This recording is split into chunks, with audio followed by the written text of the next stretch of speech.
Hi, today we're going to work on exponential rules.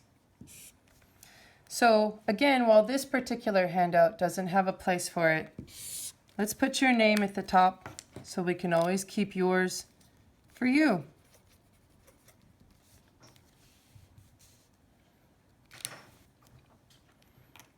As we first get started working with exponential rules, we have to have a real understanding of how the regular coefficients and constants behave together in comparison to what the exponents do. So first off, what does an exponent even look like? Let's remember that. An exponent, those are the tiny numbers written on an expression or an equation that appear to be floating up and to the right.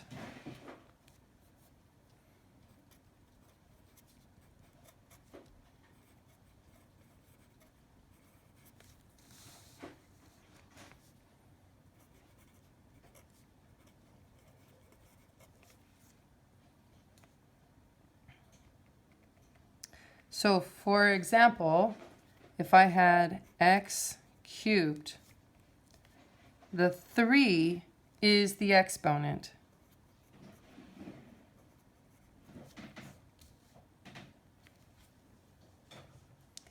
So the exponential rules discuss how the exponent tells a term to happen a specific number of times, and that happening is multiplication.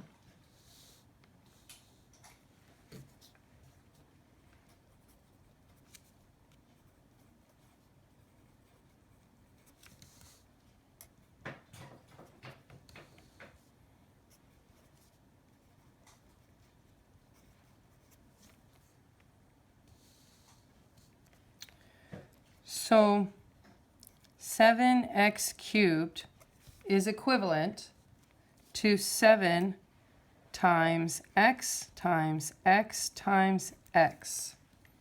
Only the x had a cube on it, so only the x happened 3 times. The 7 was just a coefficient in front of the x. The 7 did not have an exponent on it. Therefore, it only happened 1 time. So let's begin our process.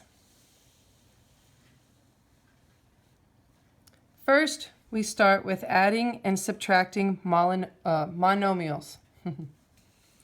Our job is to combine like terms, and we do not change common variables and exponents. If you had 7 stars plus 3 stars, you would say 10 stars. You wouldn't say 10 stars squared. That would be weird. So the same thing happens with your x's.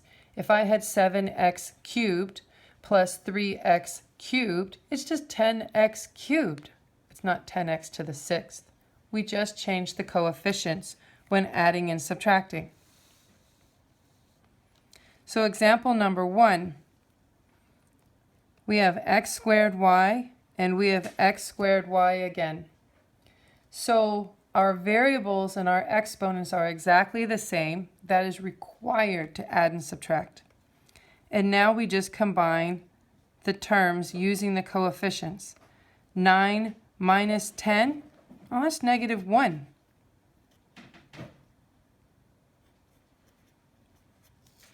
Done. That's it. Example number 2. Subtract 6w from 8w. This word from is very dangerous.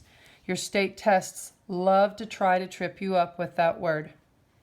From means to do things backwards. I am taking the 6w away from the 8w.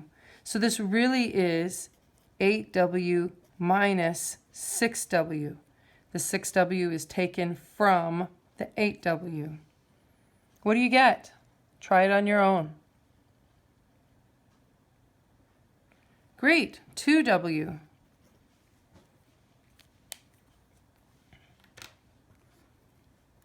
Let's look at the product rule. Product is another word to remind us that we are multiplying.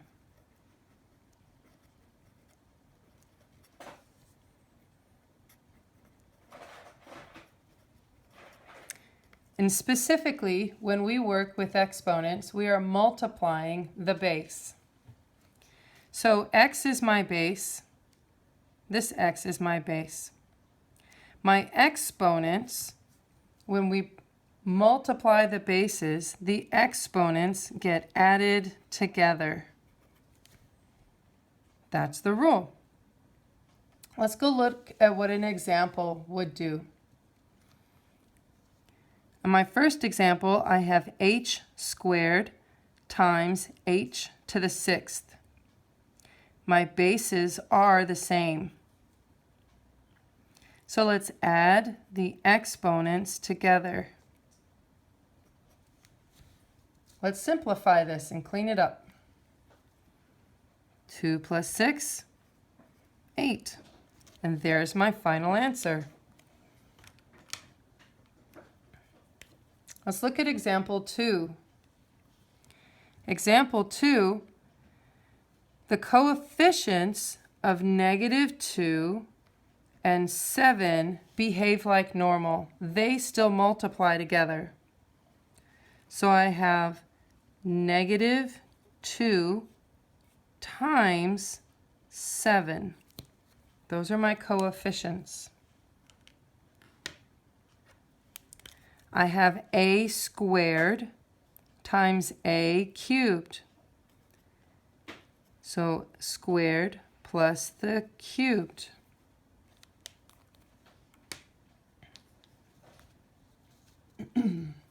And finally, I have b's. I don't have a showing exponent on those b's. So if there's no exponent showing, there's really an understood 1 up there. So this is 1 plus 1.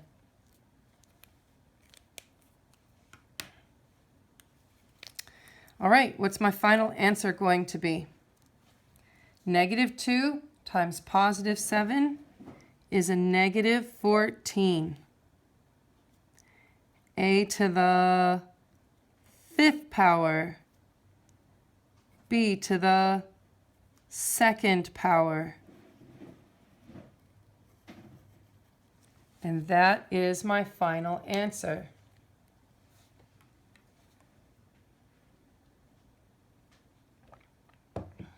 It's a process to get used to, but once you find your rhythm, you'll be just fine. Next rule is the power rule. This is where I like to say ogres are like onions. They have layers. If you see that you have parentheses in your exponents, these are your onion layers. So ogres grow in size. They're huge and they're scary. These exponents aren't actually scary. It's just going to be that our exponent gets to grow in size very quickly. So the power rule is that you're going to have a power to a power.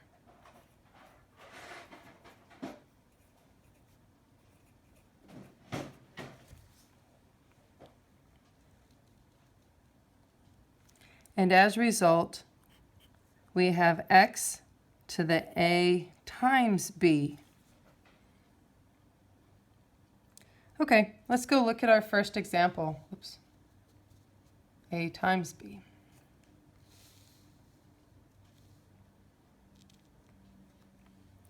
In my first example, I have x squared to the 3rd power.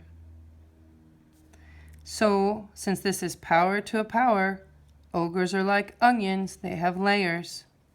We multiply 2 times the 3. And I get x to the 6th.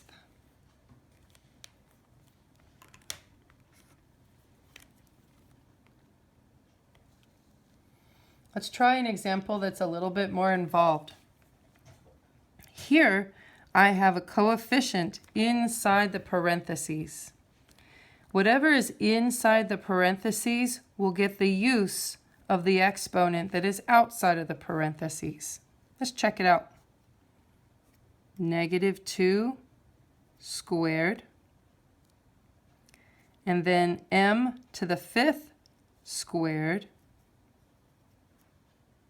is 5 times 2 up in the exponents. Oh, but what about this other guy? Don't forget him. You're right. We'll take care of it. We just got to hang on for a moment. All right, what is -2 squared? -2 times -2 is +4. M to the 5th squared, 5 times 2 is 10 times m cubed.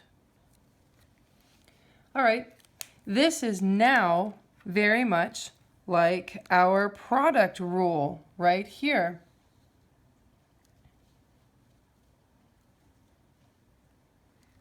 Our 10 and our 3 need to combine like we did in the product rule, adding the exponents together.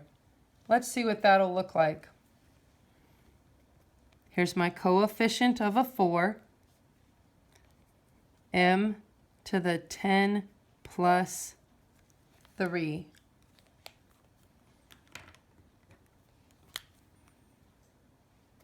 So my final answer, 4m to the 13th power. There it is. It looks strange. It's not too hard. It's just a process. Again, once you figure out the rhythm, you'll get it. These formulas are also located on the formula chart that you are not only allowed to, but strongly encouraged to use for your state test. So while I don't ask you to memorize them, I'm hoping that the more you use them, you will just come to remember them very quickly. And if you get stuck or if you're not sure, always go look at your formula chart. All right, 4th row, the quotient rule. This is where we are dividing the base.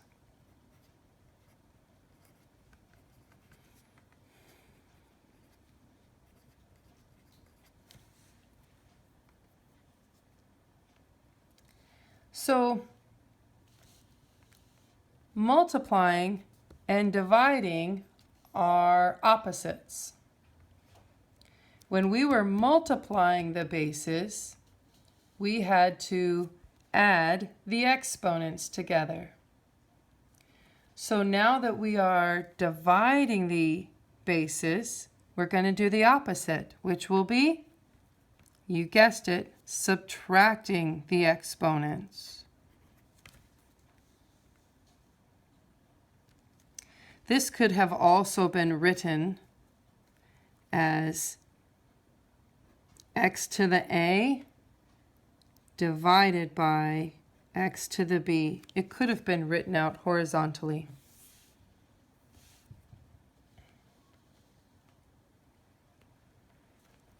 Let's go do an example.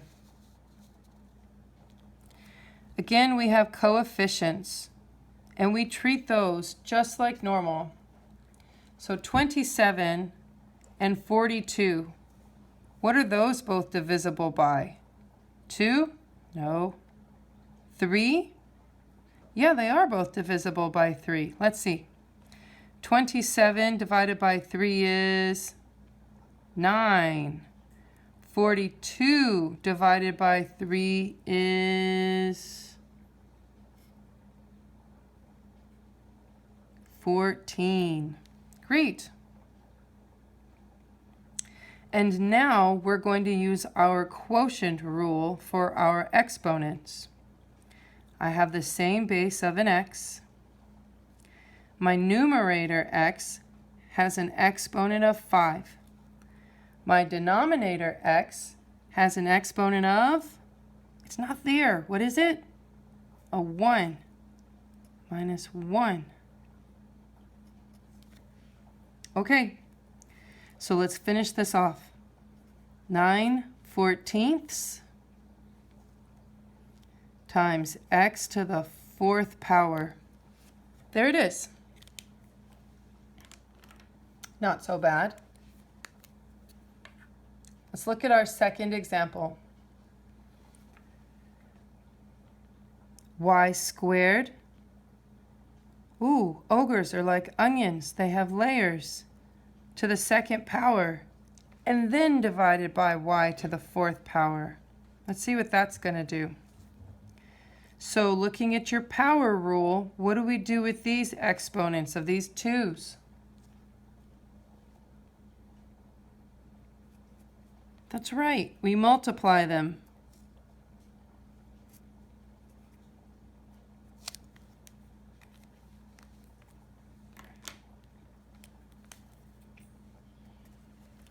So 2 times 2 makes y to the 4th power divided by y to the 4th power. All right, quotient rule. What do we do now?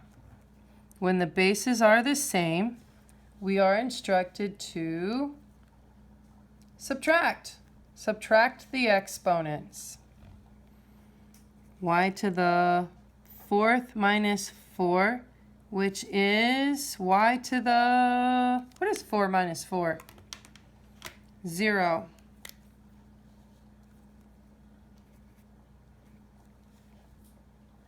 This brings in a very interesting rule. I'm going to give you a heads up on this rule and then explain it a little more in a minute. Any number in the whole wide world to the 0 power is equal to 1. So trust me for right now, and I promise I'll explain that in just a couple of moments.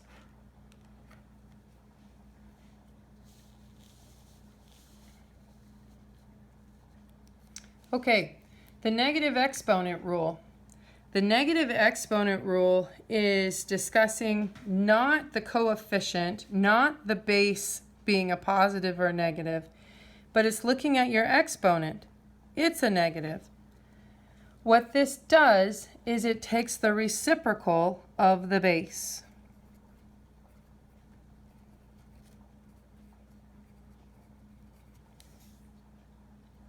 It does a flip.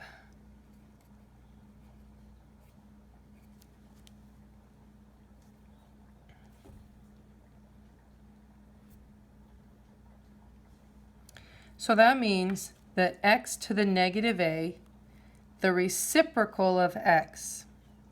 So what is underneath an integer always? If you wanted to make it a fraction, you would say, oh yeah, there's a 1 down there. And say, yeah, there is. So you'd flip this over.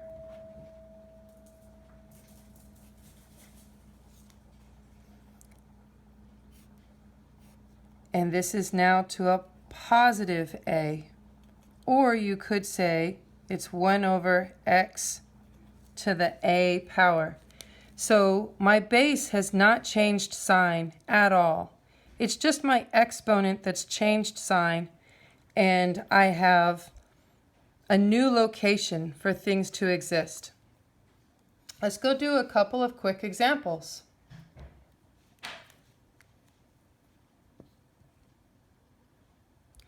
So we've got -5 and x to the -2. Are there any parentheses? No. The only thing that has an exponent is the x. So the -5 stays put. It's just the x that's going to have a reciprocal. It's only the x that's going to flip over. So this is going to be 1 over x squared.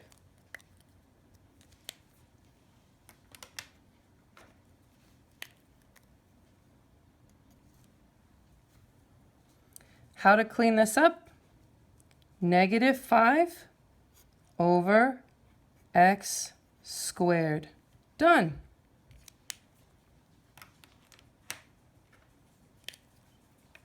Let's look at number 2 while we figure this out.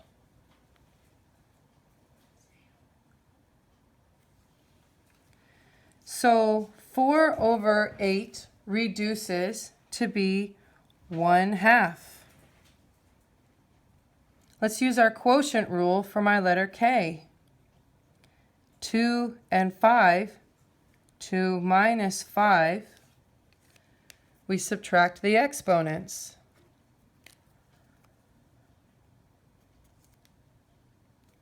So this is 1/2 K to the -3. How do I simplify this so that all of my exponents are positive? Let's do the reciprocal and put the K in the denominator. 1 over 2K cubed. Finished.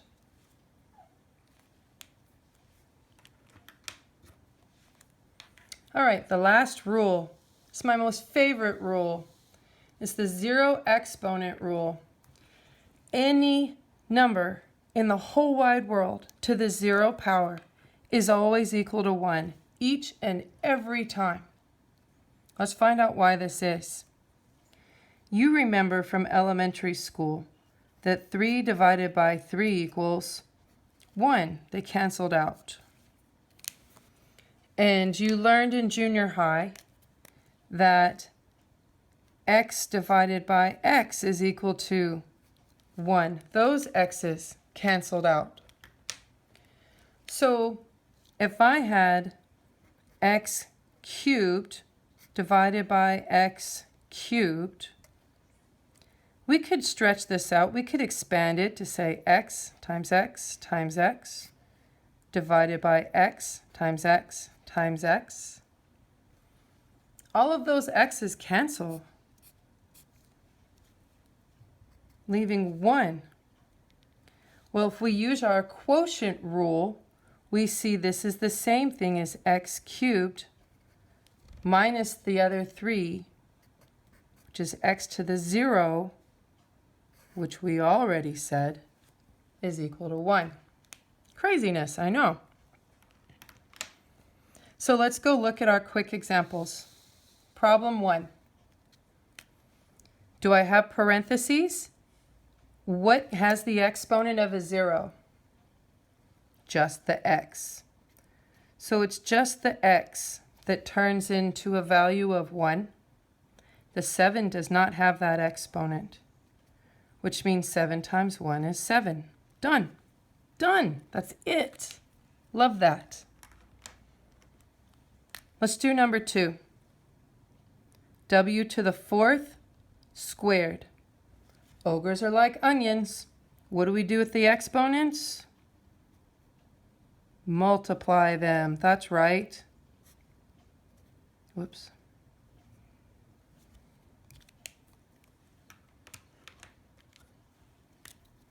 Four times 2 is 8.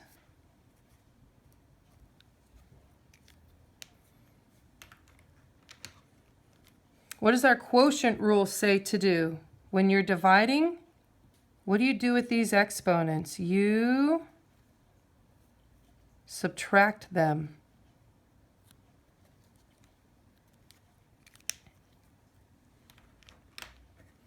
Eight minus 8 equals 0. And finally, any number in the whole wide world to the 0 power is 1. All right, let's go to work and see what we can get done.